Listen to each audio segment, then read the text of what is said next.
بسم اللہ الرحمن الرحیم الحمد للہ رب العالمین وصلی اللہ علی سیدنا محمد وآلہ الطاہرین اللہم صلی علی محمد وآل محمد۔ کچھ عرصے سے مومنین کی طرف سے تقلید اور اجتہاد کے متعلق، اخباریت کے متعلق کچھ اسئلہ آنا شروع ہوئے، جس وجہ سے ضرورت پڑی کہ مومنین کو ان مسائل سے آگاہ کیا جائے۔ سب سے پہلے میں ان اسئلہ کے اجوبہ مقدم کرنے سے پہلے مناسب سمجھتا ہوں کہ تمہیداً دو تین جملے عرض کروں۔ مومنین سے گزارش ہے اس حوالے سے کہ آج کے اس پرفتن دور میں مذہب اہل بیت علیہم السلام کے خلاف ہونے والی ہر قسم کی سازش کی طرف متوجہ رہیں، اپنے اور اپنے بچوں کو بھی ایسی سازشوں سے دور رکھیں، ان کا شکار ہونے سے بچائیں۔ ویسے تو بہت سی سازشیں ہیں جو اس مذہب کے خلاف کی جا رہی ہیں، ان میں سے سب سے بڑی اور خطرناک سازش یہ ہے کہ مومنین کرام کو علماء سے دور کرنے پر بہت زیادہ کام کیا جا رہا ہے۔ کئی طرح کے الزامات لگائے جا رہے ہیں علماء پر تاکہ لوگوں کو تقلید کا دشمن بنایا جائے۔ اس کی وجہ یہ ہے کہ دشمن بھانپ چکا ہے کہ اس مذہب حقہ کی جتنی طاقت ہے، اس کا زور ہے، وہ تقلید، مرجعیت، فتویٰ ان میں مضمر ہے۔ جب تک نظام تقلید باقی ہے تب تک کوئی سازش مذہب کے خلاف کام نہیں کر سکتی۔ لہذا انہوں نے سوچا کہ اس سسٹم کا توڑنا ضروری ہے۔ اسی وجہ سے ہر آئے دن مراجع تقلید کے خلاف شکوک و شبہات، بے جا اعتراضات اور مغالطات عوام میں پھیلائے جا رہے ہیں، اور مین ہدف یہی ہے تاکہ لوگوں کو علماء سے دور کر لیا جائے اور پھر آسانی سے کسی کمزور ترین جال کے ذریعے سے بھی ان کو علماء سے دور کر لیں اور سازش کا شکار کر لیں۔ اسئلہ جو اس حوالے سے مومنین کی طرف سے پیش ہوئے ہیں، ان میں سے ایک مین سوال یہ ہے کہ شیعہ علماء کی دو قسمیں ذکر کی جاتی ہیں، اخباری شیعہ علماء اور اصولی علماء۔ تو یہ کیا مطلب ہے اس تقسیم کا؟ کیا ان میں اختلاف تھا؟ کیوں یہ دو فرقے بنے؟ اس کی توضیح چاہتے ہیں۔ تو جواباً میں عرض کروں گا کہ اولاً یہ بات ثابت نہیں ہے کہ یہ دو گروہ ہیں، دو مذہب ہیں۔ ہر عالم اس بات کو تسلیم نہیں کرتا ہے۔ کچھ علماء اصلا منکر ہیں کہ ہمارے درمیان کوئی اس طرح کے دو ٹولے ہیں۔ مثلا صاحب الحدائق، خود ان کا شمار اخباری علماء میں سے کیا جاتا ہے، وہ اپنی کتاب الحدائق جزء اول فائدہ نمبر 12 میں ذکر کرتے ہیں کہ دو ٹولے یا دو گروہ نہیں ہیں علماء کے۔ اصولی اور اخباری علماء میں اسی طرح کے معمولی اختلافات ہیں جس طرح خود اصولیوں کے درمیان ہے اور جس طرح خود اخباریوں کے درمیان میں۔ تو جس طرح وہ اختلافات موجب نہیں بنے گروہوں میں تقسیم ہونے کے، تو اسی طرح اخباریوں اور اصولیوں کے درمیان بھی جو اختلافات ہیں ان کو دو گروہ میں بانٹنے کا موجب نہیں بننا چاہیے۔ اسی طرح موجودہ مراجع میں سے آیت اللہ علامہ سید محمد سعید الحکیم، ان کے کلمات بھی اس حوالے سے ملتے ہیں کہ کہتے ہیں کہ نہیں ہیں اس طرح کے دو گروہ، اختلافات نظری اختلافات تھے جس طرح دوسرے اختلافات ہیں انہیں کی طرح۔ لیکن اکثر علماء کہتے ہیں کہ نہیں، دو مختلف نظریات ہیں جن کے یہ دو گروہ حامل ہیں، اور غیبت کبریٰ کے ابتدائی دور ہی سے یہ دو علیحدہ طور طریقے تھے۔ کچھ ان میں سے صرف محدث تھے، صرف روایات کو جمع کرتے تھے، اور کچھ ایسے تھے کہ جو فقہا تھے۔ محدث روایات جمع کرنا، انہی نصوص کو آگے پیش کرنا، کوئی مسئلہ بھی پوچھے تو روایت ذکر کر دینا، اور فقہا کا کام تھا کہ وہ استنباط کرتے تھے۔ اگرچہ اس وقت اختلاف اس حد تک زیادہ نہیں تھا اور نہ ہی اصولی اور اخباری کی کوئی تقسیم تھی، بلکہ اس وقت یا فقہا کہا جاتا تھا، اصحاب نظر کہا جاتا تھا، یا اس کے مقابل محدثین کہلاتے تھے، یا مثلا اصحاب روایہ ان کو کہا جاتا تھا۔ اس معمولی سا جو اختلاف اس وقت تھا، اس کو جو واضح طور پر منظر عام پہ لایا گیا ہے اور دو مختلف گروہوں کی شکل دینے کی کوشش کی گئی ہے، وہ 11ویں صدی ہجری کا مسئلہ ہے۔ محمد امین استرابادی کا دور ہے، اس کی وفات 1035 میں ہوئی۔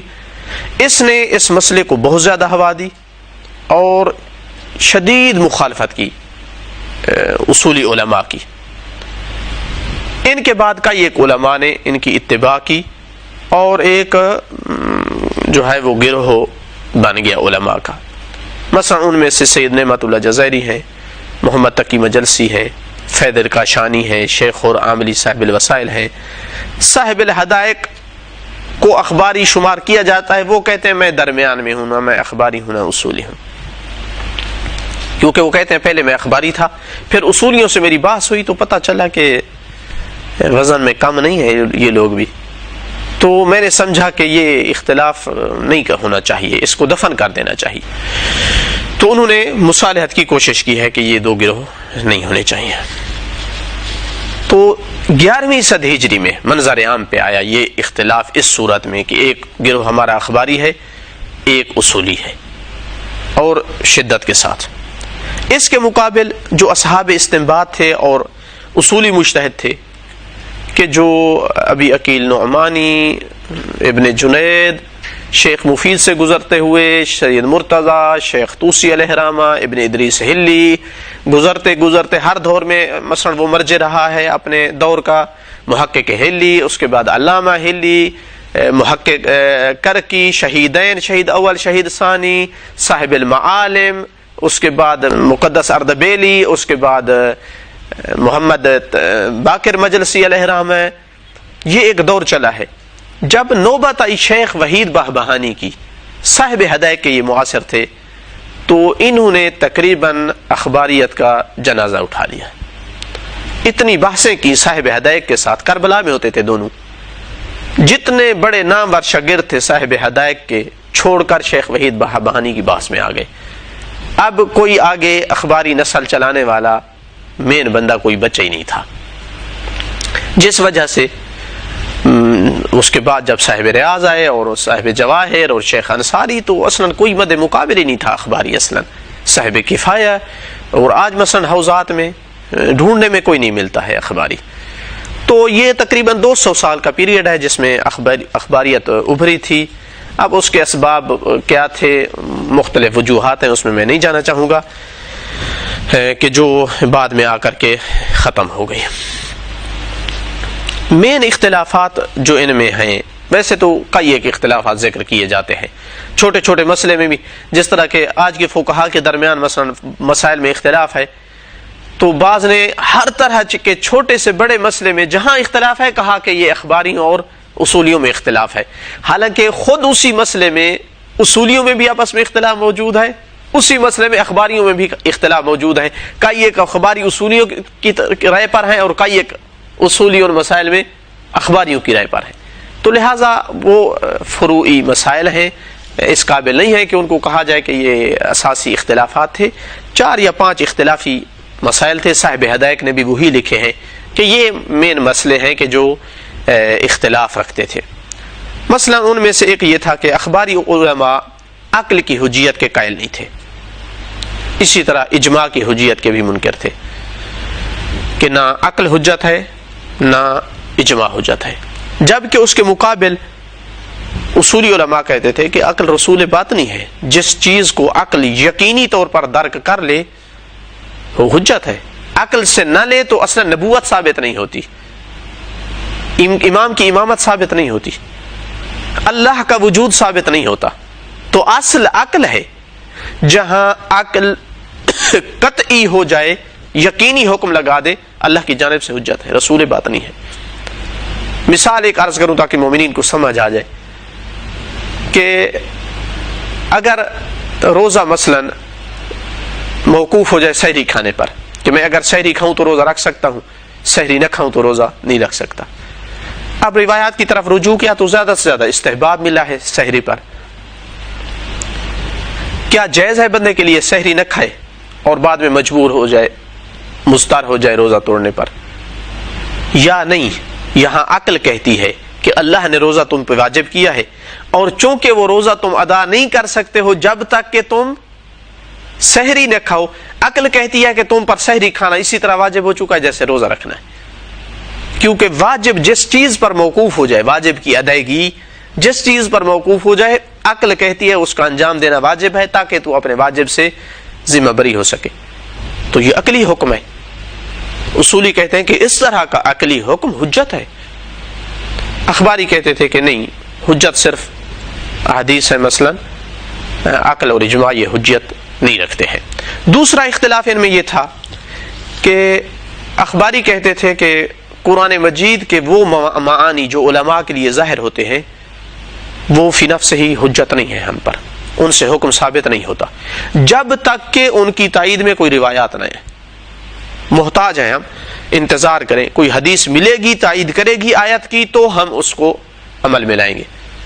اصولی کہتے ہیں کہ نہیں، قرآن کتاب ہدایت ہے، ہمارے سمجھنے کے لیے، ہمارے عمل کرنے کے لیے آیا ہے. تو جو آیات ظاہر معنی رکھتی ہیں، جن کی ہمیں سمجھ آ جاتی ہے، ان پر واجب ہے عمل کرنا، حجت ہیں وہ. ہاں وہ آیات کے جو متشابہ ہیں، مجمل ہیں، واضح نہیں ہیں، ان میں ہم محتاج ہیں ائمہ اہل بیت علیہ السلام کی احادیث کے. تو خلاصہ کلام کیا ہوا کہ اخباریوں کے نزدیک جا کر پھر آ کر صرف اور صرف حجت حدیث بچی. اصولیوں کے نگاہ میں قرآن بھی حجت ہے، حدیث بھی حجت ہے، عقل اجماع بھی حجت ہے. تو اس وجہ سے اخباریوں کو اخباری کہا گیا. وجہ تسمیہ ان کی یہ تھی کہ کیوں؟ چونکہ ان کے ہاں صرف اور صرف اخبار حجت ہے، یعنی احادیث، تو ان کو اس بنیاد پر اخباری کہا جاتا تھا. اصولی مجتہد کے مقابل کہ جس کے ہاں حجت کا دائرہ وسیع تھا. اس کے علاوہ جو اختلاف تھا مثلا تیسرے نمبر پر، وہ یہ تھا کہ اصولی علماء قائل تھے کہ اخبار اور احادیث جو ہیں ہماری، حتیٰ کتب اربع بھی، ان میں چھان بین کی ضرورت ہے، چونکہ ان میں بعض حدیثیں ایسی ہیں جن کے راوی کمزور ہیں، ضعیف ہیں، کذاب ہیں، کچھ حسن جھوٹ بولنے والے ہیں. تو حدیث کو دیکھنا ہوگا، صحیح ہے، حسن ہے، موثق ہے، عمل کریں. اگر ضعیف حدیث ہے عمل نہیں کر سکتے. جبکہ اخباری کہتے ہیں کہ سب کی سب کتب اربع معتبر ہیں، ان میں دیکھنے کی ضرورت نہیں ہے، آنکھیں بند کر کے لے لیں. بالکل جس طرح کہ اہل سنت برادران صحیح بخاری اور صحیح مسلم کے بارے میں کہتے تھے، اکثریت ان کی، کہ یہ صحیح ہے. اور شاید اس کی مین وجہ یہ تھی کہ جب انہوں نے دوسرے دروازے اپنے اوپر بند کر دیے حجت کے، صرف حدیث بچی، اب اس کی بھی چھان بین کرتے ہیں تو پھر کیا بچے گا؟ تو اس پہ ڈٹ گئے. ایک وجہ تسمیہ علماء نے کہتے ہیں کہ یہ ہے ان کو اخباری کہنے کا، چونکہ تمام اخبار کی حجیت کے قائل تھے. ان کے علاوہ جتنے تقریباً اختلافات ہیں وہ فرعی ہیں. مثلا اصول عملیہ کی حجت، کہ جو بالخصوص اصول عملیہ عقلیہ ہے، براءت عقلی مثلا اصولی قائل تھے، اخباری قائل نہیں تھے. بالخصوص اگر شبہ تحریمیہ ہو، ایک چیز کے حرام ہونے کے شک ہو انسان کو، کوئی دلیل نہ ملے، اصولی کہتے ہیں کہ اللہ عقاب نہیں کرے گا، چونکہ جب دلیل نہیں ہے، اس پر بیان نہیں ہے، تو انسان مبری ذمہ ہے. اخباری کہتے تھے کہ نہیں، خبر نہیں ہے تب بھی، حدیث اس پر نہیں آئی تب بھی، اگر کسی چیز کے حرام ہونے کا شک ہے تو اس سے بچنا واجب ہے. مثال کے طور پر مثلا آج کل گوشت میں ٹیکا لگاتے ہیں روزے کی حالت میں، یہ جائز ہے یا ناجائز ہے؟ اصولیوں نے دیکھا کہیں دلیل نہیں ملی، نہ اس پر کھانا پینا صادق آتا ہے، نہ کوئی اور مبتل روزہ صادق آتا ہے، لہذا جائز ہے. اخباری یہاں ہوتا تو شاید کہتا کہ حرام ہے، چونکہ شک ہے اس کے حلیت اور حرمت میں. تو یہ لوٹ جائے گا مسئلہ اسی عقل کی حجیت کی طرف. بعض اصول ایسے ہیں، اصول عملیہ مثلا استصحاب ہے کہ جو اس دور میں عقلی بنیاد پہ اس کو حجیت قرار دیا جاتا تھا، اس لیے وہ اس کے منکر تھے، لیکن بعد میں علماء نے جو ہے اس مسئلے میں احادیث بھی ڈھونڈ لی کہ کئی ایک احادیث بھی موجود ہیں جو اس کی حجیت پہ دلالت کرتی ہیں۔ تو یہ تھے وہ مین مسائل کے جو مورد اختلاف تھے اصولی اور اخباری علماء کے درمیان۔ اب یہاں اگر ہم تأمل کرتے ہیں تو ایک اور چیز ہمارے لیے واضح ہوتی ہے، وہ یہ ہے کہ اصل مسئلہ ہم لوٹا سکتے ہیں ایک اختلاف کی طرف، پورے کے پورے اختلافات، تمام کے تمام اختلافات صرف ایک اختلاف کی طرف لوٹا سکتے ہیں، اور وہ ہے اجتہاد کا دائرہ وسیع ہے یا تنگ ہے۔ فقیہ کو اتنا حق ہے کہ وہ دلیل کا جو لازم معنی ہے اس کو لے، عقل کہیں پر دلالت کر رہا ہے اس کو لے، اجماع ہے مثلا اس کو لے یا نہیں۔ جب انہوں نے دائرہ تنگ کر دیا اخبار تک اور اصولیوں نے دائرے کو وسعت دی، تو ان دونوں چیزوں کے طبیعی نتائج تھے جو باقی اختلافات ہوئے، سب کے سب انہی کی طرف لوٹتے ہیں اگر انسان ان میں توجہ کرے۔